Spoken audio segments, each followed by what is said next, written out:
سورة المباركة الفاتحة. أعوذ بالله من الشيطان الرجيم. بسم الله الرحمن الرحيم. الحمد لله رب العالمين. إياك نعبد وإياك نستعين. اهدنا الصراط المستقيم.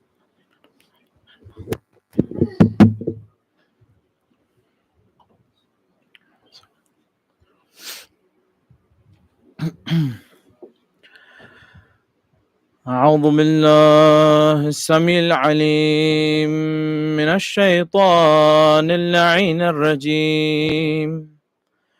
بسم الله الرحمن الرحيم. الحمد لله رب العالمين، والصلاة والسلام والتحية والإكرام على سيدنا وعظيمنا وحبيب قلوبنا والشفيع نفوسنا أبي القاسم محمد.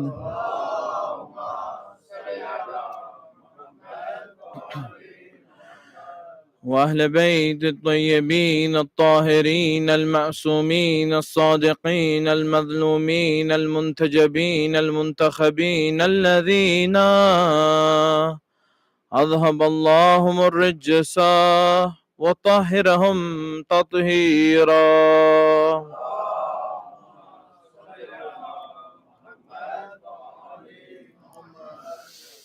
الحمد لله رب العالمين، والصلاة والسلام والتحية والإكرام على وصي رسول رب العالمين، عبدك ووليك وأخي رسولك وحجتك على خلقك وآيتك الكبرى والنباء العظيم، أبا الحسنين مولى القونين إمام الثقلين يأسوب الدين سيد المتقين رأس المحسنين سلطان الأولياء قاتل المشرقين أول المسلمين أسد الله الغالب غالب كل غالب مظهر العجائب علي بن أبي طالب. اللهم صل.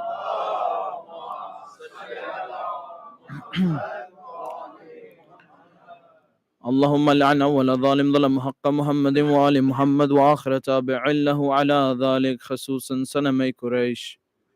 الحمد لله الذي لا يحتك حجابه ولا يغلق بابه ولا يرد سائله ولا يخيب آمله. أما بعد، فيقول الله في كتاب الكريم: بسم الله الرحمن الرحيم: ولهن مثل الذين عليهن بالمعروف وللرجال عليهن درجة. صلوا على محمد وآل محمد.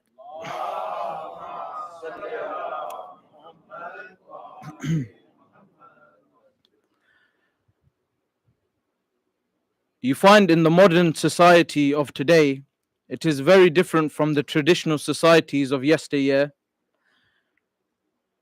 And you indeed realize that within the last 50 years, there has been much change within our society today. That you find gone are the days where in society you only had male and female.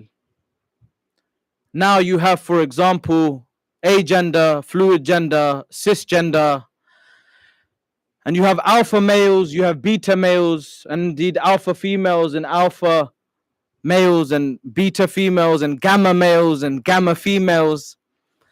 So you find that within society today, we have so many different genders and indeed gender roles.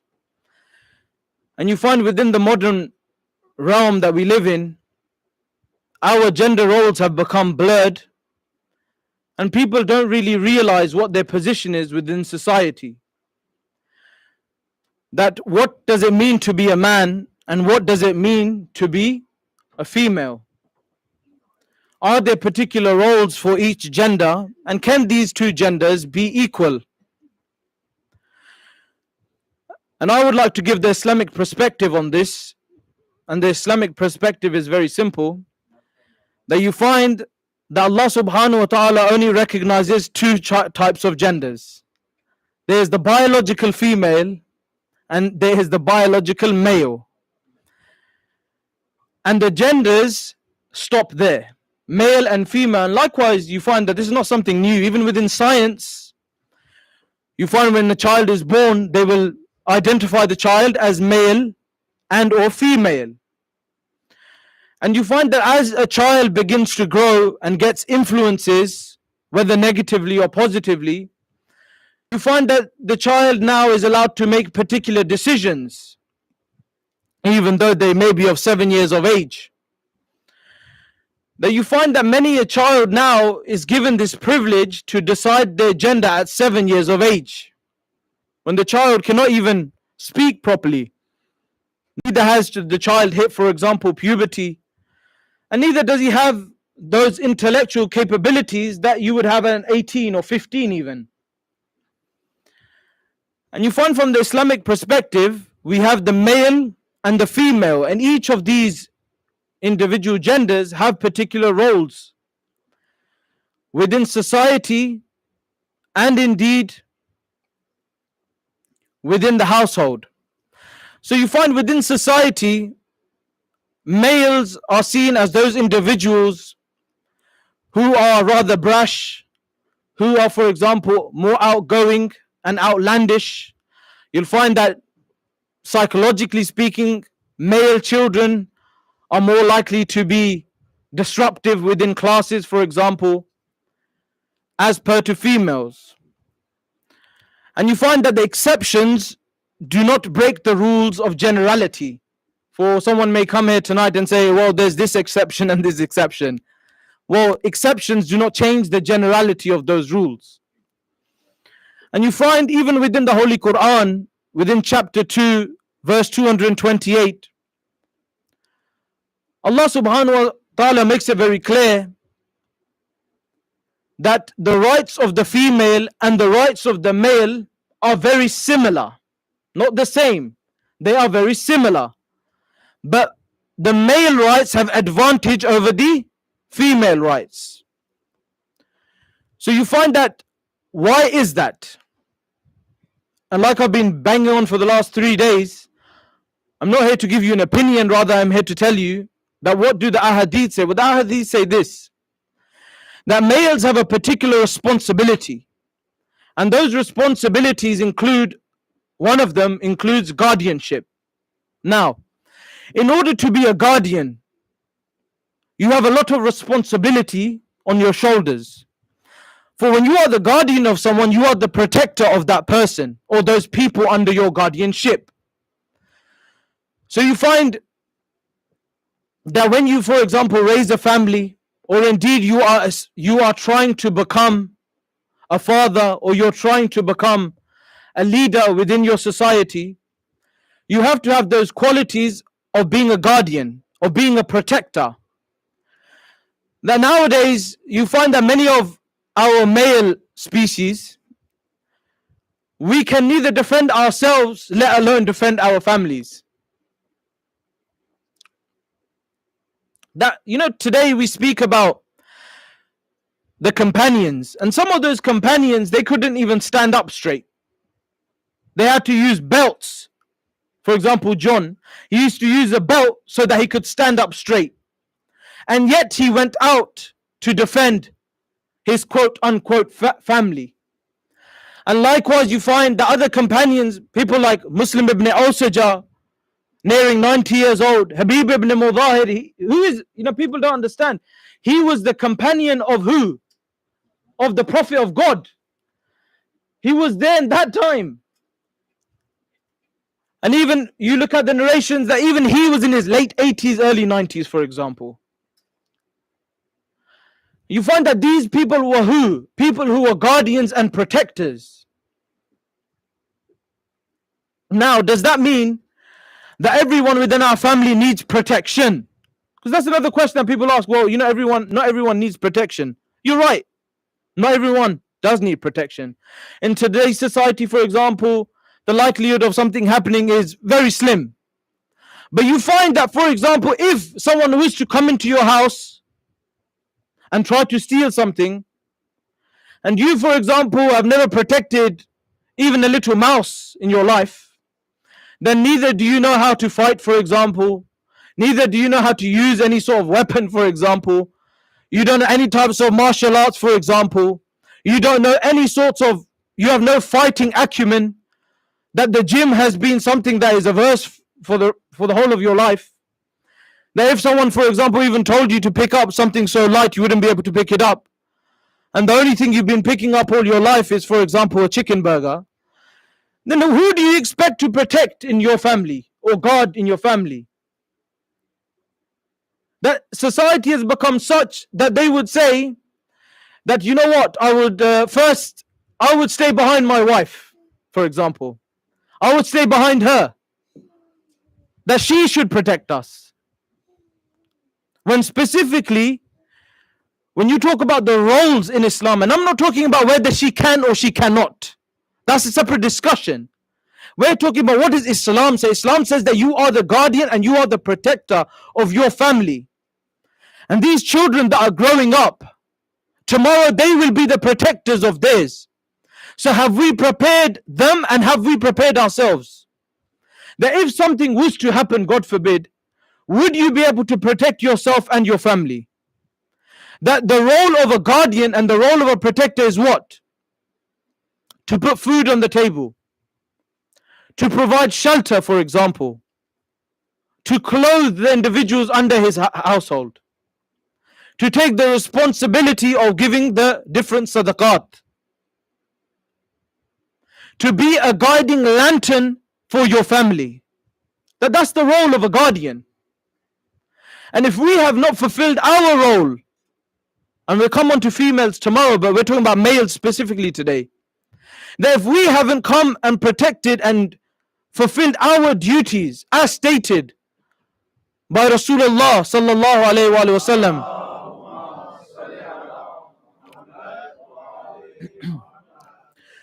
then we have effectively failed. We have failed and we have not gone according to how they want us to live. The responsibility on the shoulders of men is great. Why? Why? So the question is why?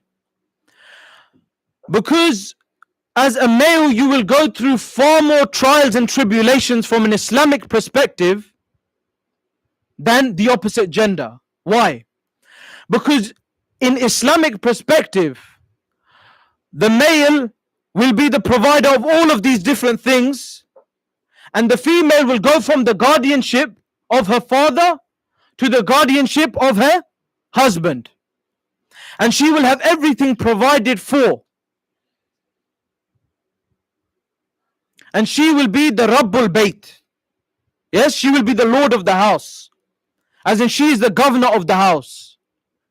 But you are the protector. Your responsibility is greater. That is why within the inheritance, the males receive a greater lion share portion of the inheritance from their fathers. Because they are the providers for other women. Women do not need to provide for men. And if they do, that is the goodness of their heart that they do it. And that's why you find that when you are the protector and you are the guardian, then you also have to be patient. You have to be loving and caring towards the people you are protecting. That you have to protect those individuals. You have to love them and show them mercy. That your children will make mistakes. That your spouses will do things that will upset you. But you have to have patience because you are the stronger of the two, hopefully. If you're not, you really need to go to the gym. And hopefully you are the stronger of the two. And you need to take that precedence. And that doesn't mean, brothers, that look, that now that, oh, the Ahlul Bayt have said that I'm the protector, I'm the guardian, so that you start doing zulm on your spouse. You start hitting them and beating them and shouting at them. As one potent example that we always get is the example of when the husband comes home from work, and God forbid, once in a year, the wife has ruined, for example, the food. For 3 weeks, that guy will tell her every single day, you remember that food you made? It was useless. Not bearing in mind that the whole year she made nice food, there was that one day, and this is the day that you remember. This is the day that you've been waiting for. Alhamdulillah, this day come now. It's time for me to go on the offensive. Rather, those are the times when you should show your patience. And rather than scolding and being rude and condescending, you should be there as a support and a guide for her. And if you haven't done that, then you have to really check yourself. Why? Because there was an individual in the time of Rasulullah sallallahu alaihi wasallam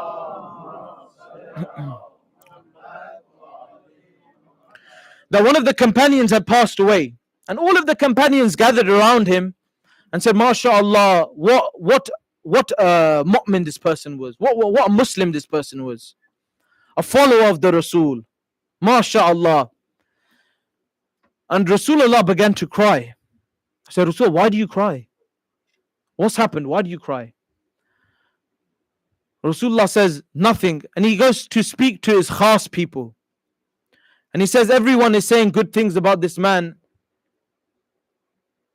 But I know that this man, when he used to go to his house, on the outside, when he was outside, he was the best of human beings. When he used to go to his house, he shout at his kids. He used to shout at his wife. He used to do all of these atrocities. And that is why he will end up in the fire of hell." It is not easy to be a Shia of Ali Muhammad. No one said it was going to be easy. I remember there's a hadith that some people came to our sixth Imam. 2 people came to our sixth Imam and he said that there are thousands of people ready for you. It's time for you to revolt. This was in the time when the Abbasids were revolting. It's time for you to revolt. We will be with you. We will assist you. And the Imam looks at them and says, "So you're the true Shia of Ali Muhammad, is it?" They say, "Yes, we are. We have thousands ready for you." So one of the companions of the Imam comes and he jumps in the furnace. Imam says, "Go in the furnace." You've heard the story. Jump in the furnace. He looks at the Imam. He looks at them. He says, "Yes, Imam, no problem." He goes in the furnace, no problem. So the Imam continues the conversation. "You were saying you're the Shia, mashallah. How is family? How is kids? Everyone else okay at home?" So these two are looking at each other, thinking to themselves, "Hold on. This individual just told someone to jump in coal and fire, and he's having a normal conversation with us." So the Imam looks at it, he says, "Do you doubt who I am? You said that you're the true Shia of Ali Muhammad. Do you doubt me?" Clearly, they already had doubted. So the Imam told him, "Come out." So he came out and he carried on with his day. So the Imam said to him, "This is the people that I need." And then the Imam said something beautiful that our scholars don't usually narrate. The Imam turned around and said, he says, "Wallah, if I had 9 people like this of my companions, just 9, I swear to God, it would be wajib upon me to rise up like my grandfather did." Sallu ala Muhammad wa ala Muhammad.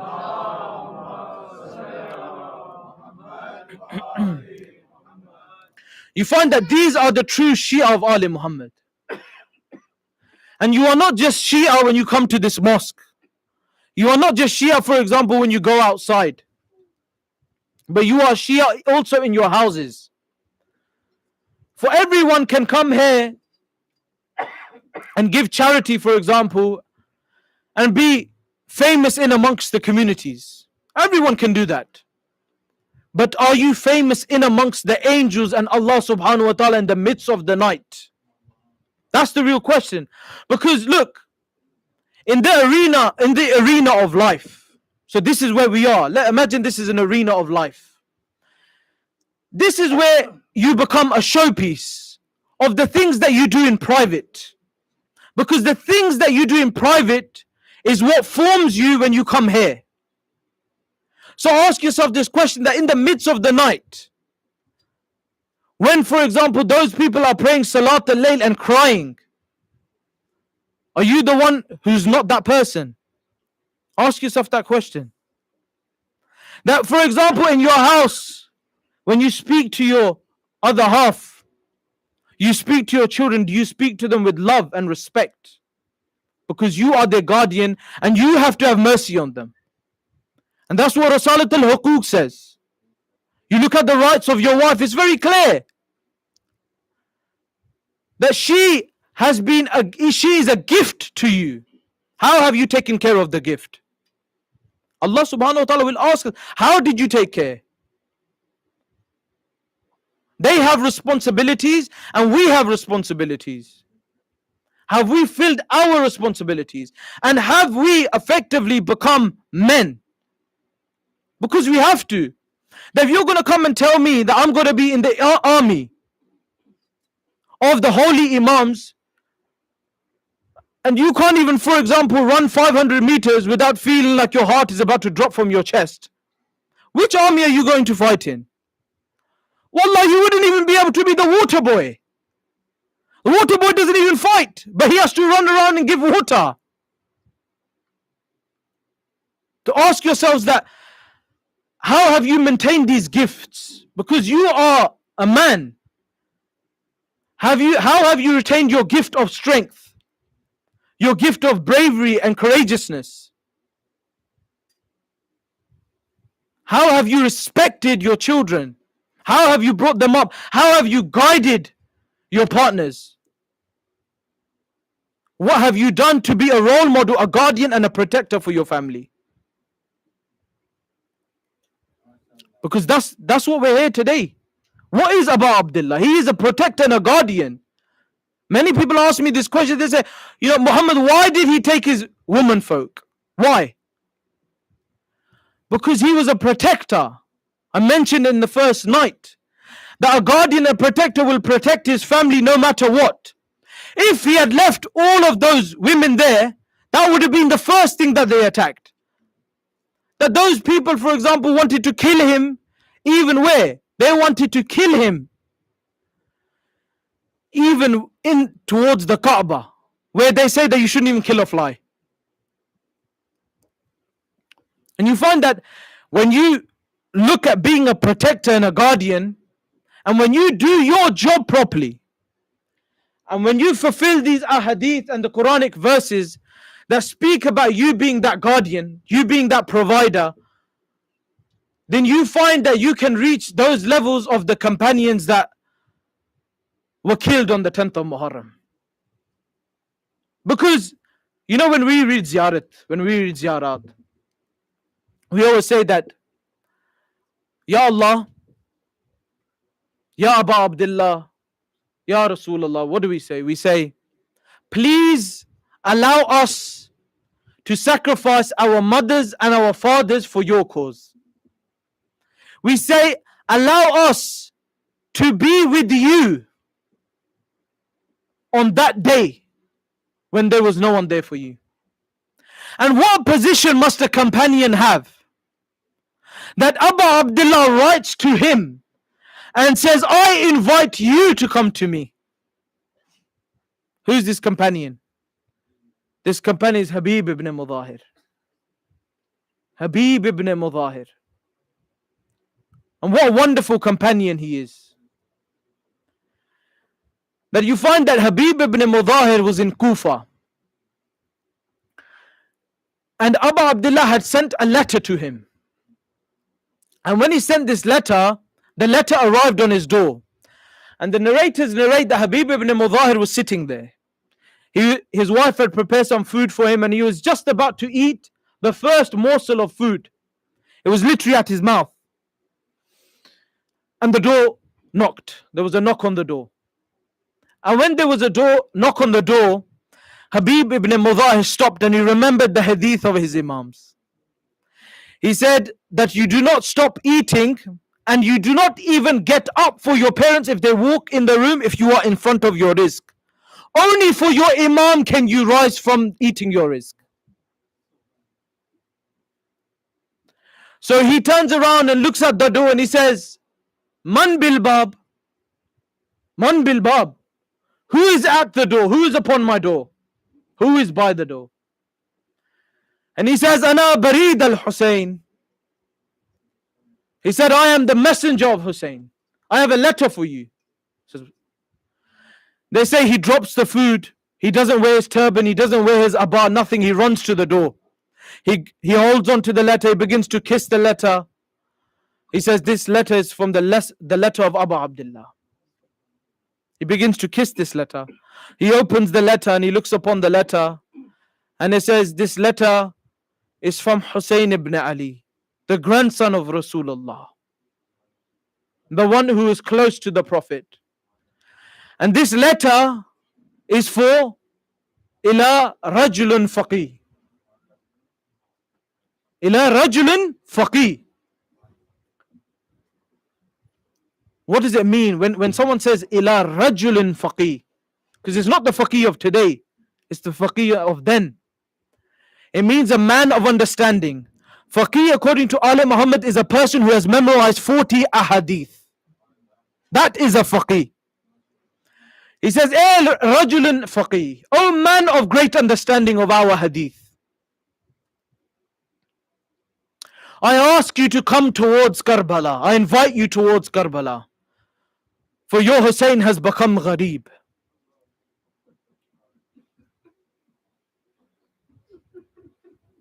Your Hussein has become gharib. He looks upon this letter and then he looks towards his wife. Ya Allah, give us all wives like this. He looks towards his wife and he says, Oh my wife, I do not know if I'm going to come to the help of Hussein. Is it because Habib didn't want to go? He was going to go. He wanted to see the position of his wife. He says, I want to test my wife as I am being tested. So he looks towards his wife. He says, I do not know if I'm going to go towards Abu Abdullah. They say his wife begins to cry and says that you will not go out to help Yabna Zahra. You will not go out to help the son of Zahra. Then give me your shield and give me your sword and I will go by myself. This is what you call Habib. And this is what you call the wife of Habib. That even at the latter age of his 80s, still he is ready and willing to give his life for Abu Abdullah. And Habib ibn Mudahir says to his servant, he says, O servant, prepare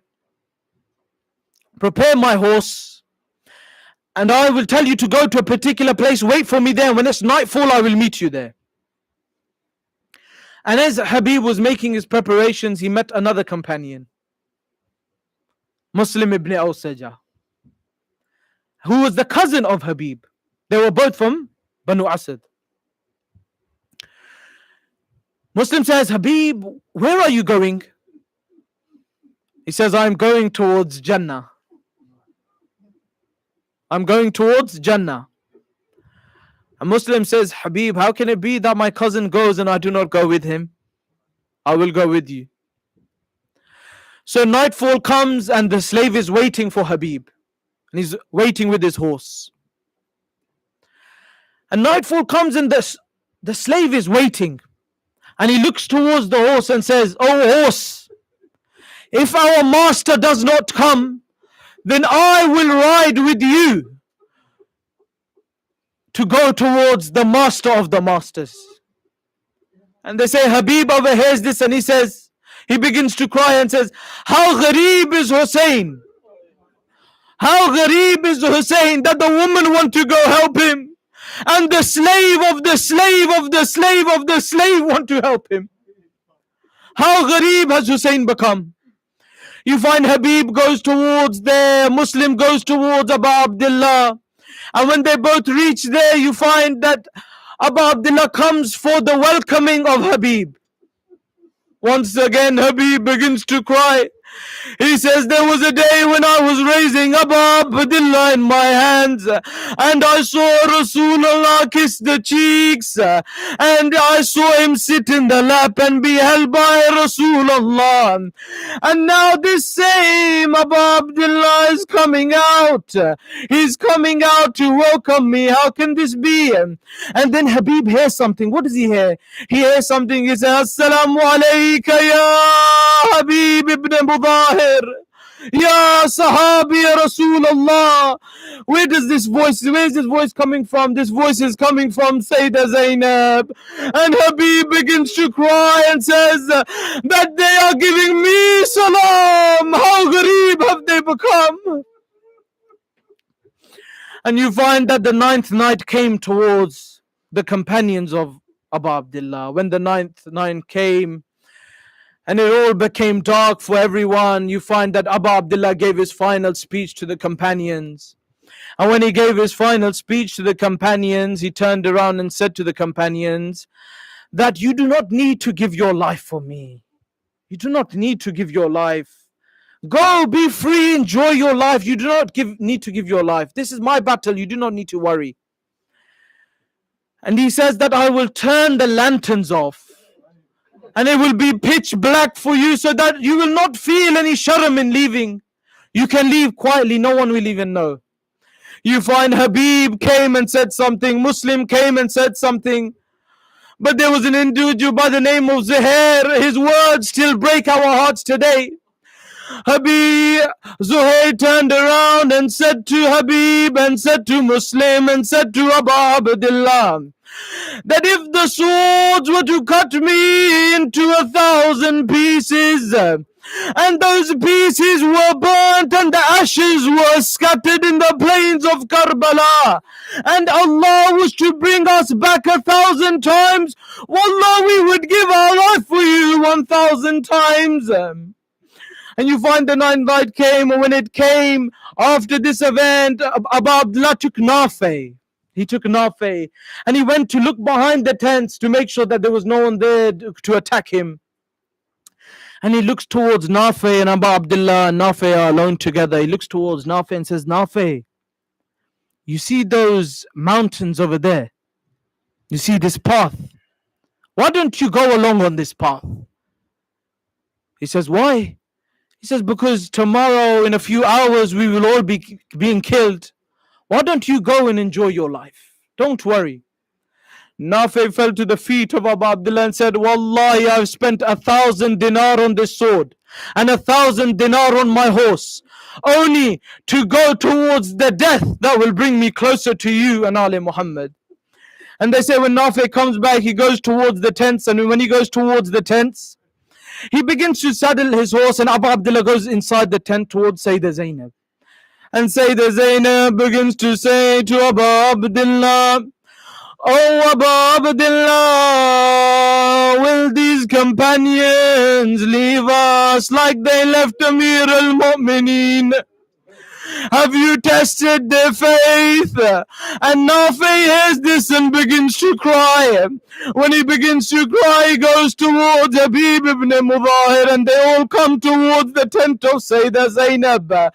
They put their swords in the ground.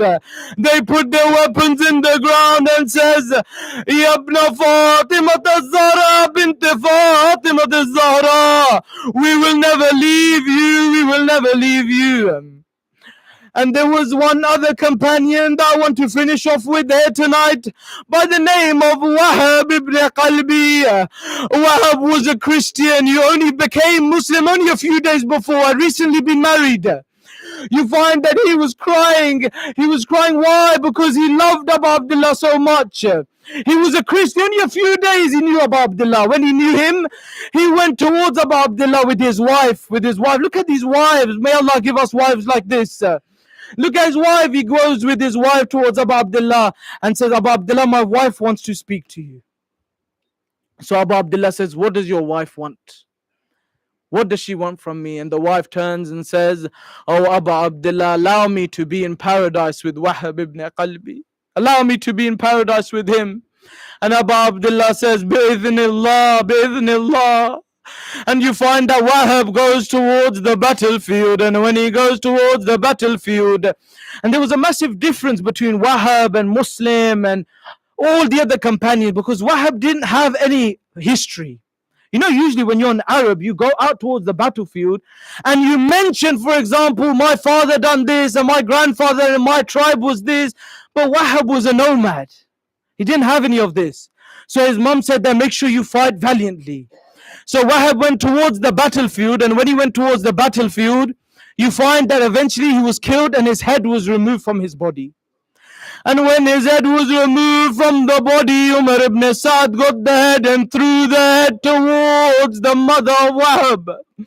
And when he threw the head towards the mother of Wahab, the mother of Wahab picked up the head and threw it back and says, we do not take that which we have given in the way of Allah subhanahu wa ta'ala.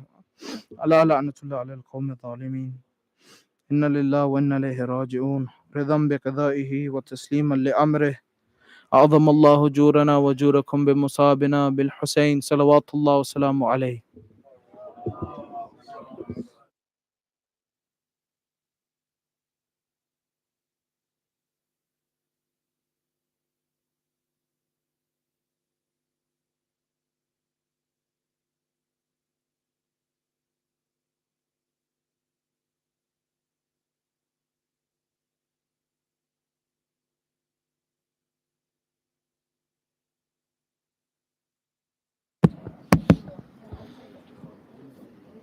بسم الله الرحمن الرحيم إن الله وملائكته يصلون على النبي يا أيها الذين آمنوا صلوا عليه وسلموا تسليما.